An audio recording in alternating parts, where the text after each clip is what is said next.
আসসালামু আলাইকুম।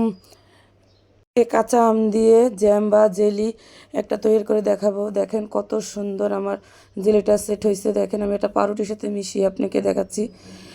এবার একটা জেল ঘরে যদি থাকে তাহলে বাচ্চাদেরকে টিফিনে একদম করতে পারতে দিতে পারবেন।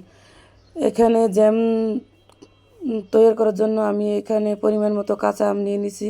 কাঁচা আমের পরিমাণটা আসলে এভাবে বলা যায় না, কাটার পরে এটা বলা যায়।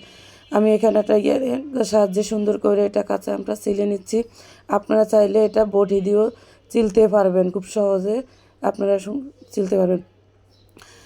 খুব সুন্দরভাবে দেখেন আমি এই লগা ছিলে নিচ্ছি দেখেন। আর আমি এভাবে লগা সবগুলো আমের খোসা একদম সুন্দর করে ছাড়িয়ে নিচ্ছি। দেখেন খুব সুন্দর করে ছাড়িয়ে নিচ্ছি। তারপরে কাঁচা আমটা আমি সুন্দর করে ধুয়ে নিচ্ছি। এখানে আপনারা চাইলে গেটার দিয়ে গেট করে নিতে পারেন।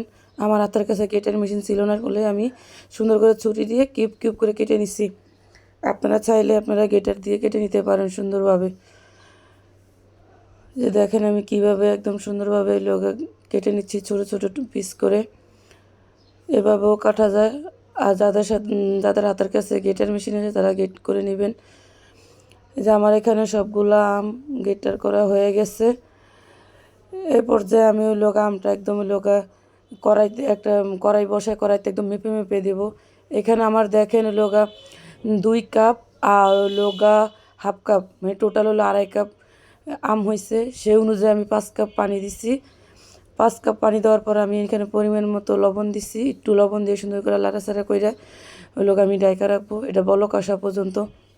এই যে আমার আমটা কত সুন্দর বলক আসছে দেখেন। এইভাবে বলক আসলে এই অনুযায়ী কী করতে হবে, একদম আমি 5 কাপ পানিরে শুকাইয়া আমি 3 কাপ করে নিব। একদম ভালোভাবে সিদ্ধ করা লাগবে। যে দেখেন আমি একটা আম আপনাকে দেখাচ্ছি একদম সিদ্ধ হয়ে গেছে। আমি এটাকে আরও কিছুক্ষণ জাল করে নিব একদম পুরোপুরি সিদ্ধ হওয়া পর্যন্ত। দেখেন আমার আমটা একদম পুরোপুরি সিদ্ধ হয়ে গেছে।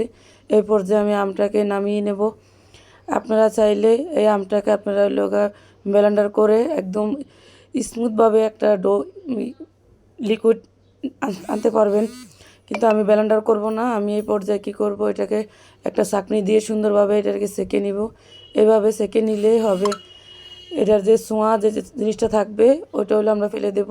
এই দেখেন আমার লিকুইডটা কীভাবে কি সুন্দরভাবে লিকুইডটা বের হয়ে আসছে। আর এই যে অল্প একটু ছোঁয়া বেরিয়েছে এটা আমি ফেলে দেব। দেখেন এখানে আমার কত সুন্দর লিকুইডটা হয়ে গেছে দেখেন। পরে চুলায় একটা প্যান বসায় এখান ভিতরে আমি ওই লগা লিকুইডটা মাপ দিয়ে এখানে আমার 3 কাপ লিকুইড হয়েছে। 3 কাপ লিকুইডের আমি সুন্দর করে জাল করে নিয়ে এখানে আমি 3 কাপ চিনি দিয়ে দিছি। আপনারা মেজারমেন্ট কাপ দিয়ে মেজারমেন্ট কাপ যদি না থাকে আপনারা 4 কাপও এটা মেপে নিতে পারেন। এই পর্যায়ে আপনারা লগা খেয়াল রাখবেন যাতে লিকুইড যতটুক সেই অনুযায়ী আপনারা চিনি দেওয়া লাগবে। যদি কম বেশি হয় তাহলে আপনার জ্যাম বা জেলিটা ঠিকমতো হবে না, ঠিকমতো বসবে না।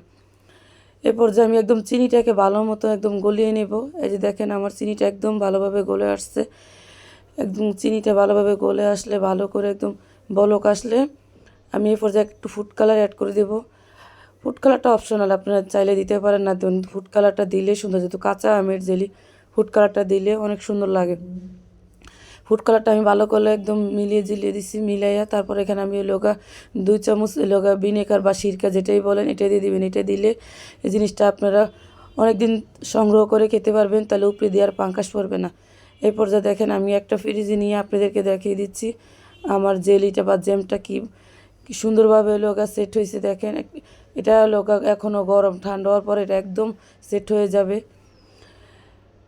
দেখেন কত সুন্দরভাবে এটা জমছে, এটা একদম লগা ছড়িয়ে যাচ্ছে না। দেখেন আমার এই পর্যায়ে আমার এটা লগা হয়ে গেছে।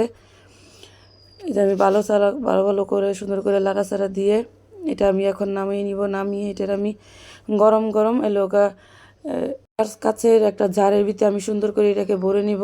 এটা গরম গরম ঢুকাতে হবে, যদি ঠান্ডা হওয়ার পরে ঢুকালে এটা ভালো করে সেট হবে না। সেজন্য আমি গরম গরম একদম ঢুকিয়ে ফেলতেছি। দেখেন একদম গরম গরম আমার এটা ভরে গেছে। আর অল্প একটু ছিল সেটা আমি একটা কাপে লগা সেট করে দেখাচ্ছি আপনাদেরকে। দেখেন কত সুন্দর লিকুইডটা একদম গাঢ়ভাবে। আপনারা এইদিকে লক্ষ্য রাখবেন যে লিকুইডটা যেন আমার ভিডিও দেখে যে লিকুইডটা কীরকম গাঢ়ভাবে মানে হচ্ছে যে দেখেন আমি যে এটা কাপও একটা সেট করে নিছি। আমি এটা একদম পুরা 4-5 ঘন্টা এভাবে আমি রেখে দেবো একদম পুরোপুরি ঠান্ডা হওয়ার জন্য। এই যে পুরোপুরি ঠান্ডা হওয়ার পর দেখেন আমার লিকুইডটা কত সুন্দরভাবে লোকে সেট হয়েছে। দেখেন আমি একটু কেটে আপনাদেরকে পরিবেশন করে দেখাচ্ছি পাউরুটির সাথে। দেখেন কত সুন্দরভাবে এটা সেট হয়েছে। এটা দেখলে কেউ বিশ্বাস করবে না যেটা আমি হাতে বানাইছি, মনে হবে যে আমি এটা কোনো হোটেল থেকে দোকান থেকে কিনে নিয়ে আসছি। আমার এই ভিডিওটা যদি ভালো লাগে অবশ্যই লাইক শেয়ার করবেন, আর আমার ভিডিওটা কোথা থেকে আপনারা দেখছেন অবশ্যই কমেন্ট করবেন। আসসালামু আলাইকুম, আল্লাহ হাফেজ।